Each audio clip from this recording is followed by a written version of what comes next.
आपल्या सर्वांना माहिती आहे की दर सालाबादाप्रमाणे देवादिदेव महादेव यांचा आज महाशिवरात्र संपूर्ण जगाच्या पाठीवर अतिशय उत्स्फूर्तपणे हा सण साजरा केला जातो आहे। महादेवाचं दर्शन या ठिकाणी आम्ही सर्व पदाधिकाऱ्यांनी घेतलेलं आहे। मला वाटतं की महादेवाकडे काही मागायचं नसतं, आपण आपलं काम करत राहायचं असतं। महादेवांना जे योग्य वाटतं त्याप्रमाणे आशीर्वाद महादेव देत असतात। आता लवकरच निवडणुका देखील आहे, आचारसंहिता लागेल म्हणतायत। आज देखील बैठक आहेत, मुख्यमंत्री असतील, फडणवीस असतील, अजितदादा हे दिल्लीकडे रवाना होणार आहेत। काय एकूण सर्व चित्र आहे? नाही, निश्चितपणे आज देशाच्या पातळीवरचं जर वातावरण आपण बघितलं तर किमान 400पेक्षा जास्ती भारतीय जनता पक्ष आणि सर्व महायुतीला जागा त्या ठिकाणी अपेक्षित आहेत। महाराष्ट्रामध्ये सुद्धा अतिशय चांगलं वातावरण आहे आणि म्हणून वरिष्ठ पातळीवर चर्चा विनिमय करून त्या ठिकाणी जागेंचं वाटप, उमेदवारांच्या निश्चितीच्या संदर्भामध्ये वरिष्ठ नेते निर्णय करतील। शिवसेनेला किती जागा मिळणार आपली काय मागणी? आम्हाला निश्चितपणे ज्या जागा यापूर्वी शिवसेनेच्या वतीने लढवल्या गेल्या होत्या त्याप्रमाणे जागेंची अपेक्षा आहे। अर्थात प्रत्येकाला वाटतंय, प्रत्येक पक्षाला वाटतंय की आपल्याला जास्तीच्या जागा मिळाल्या पाहिजे। या संदर्भामध्ये माननीय मुख्यमंत्री महोदय एकनाथजी शिंदे साहेब, देवेंद्रजी फडणवीस साहेब, माननीय अजितदादा पवार साहेब आणि केंद्र शासनाचे वरिष्ठ नेते मंडळी या संदर्भातला निर्णय करतील। तो जे निर्णय करतील त्या निर्णयाची अंमलबजावणी ग्राउंडवर शिवसैनिकांची आमची जबाबदारी आहे। असं कुठे वाटतं की भाजप अन्याय करते? कारण रामदास कदम यांनी देखील खंत जी आहे ती व्यक्त केली होती नुकतीच 2 दिवसात। मी आपल्याला पहिले सांगितलं की प्रत्येकाला आपला आपला मनोगत ठेवण्याचा अधिकार आहे।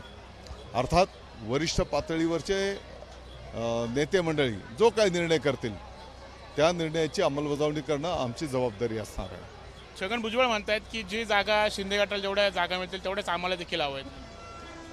परत सांगतो की प्रत्येकाला आपला आपला मनोगत ठेवण्याचा त्या ठिकाणी लोकशाहीमध्ये अधिकार आहे।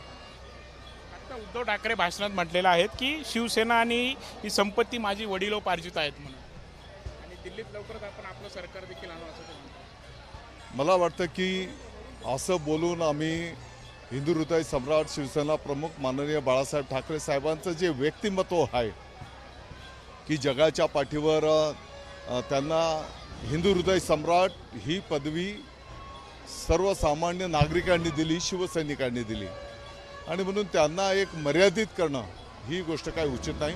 अर्थात त्यांचे विचार ही एक राष्ट्रीय संपत्ती आहे।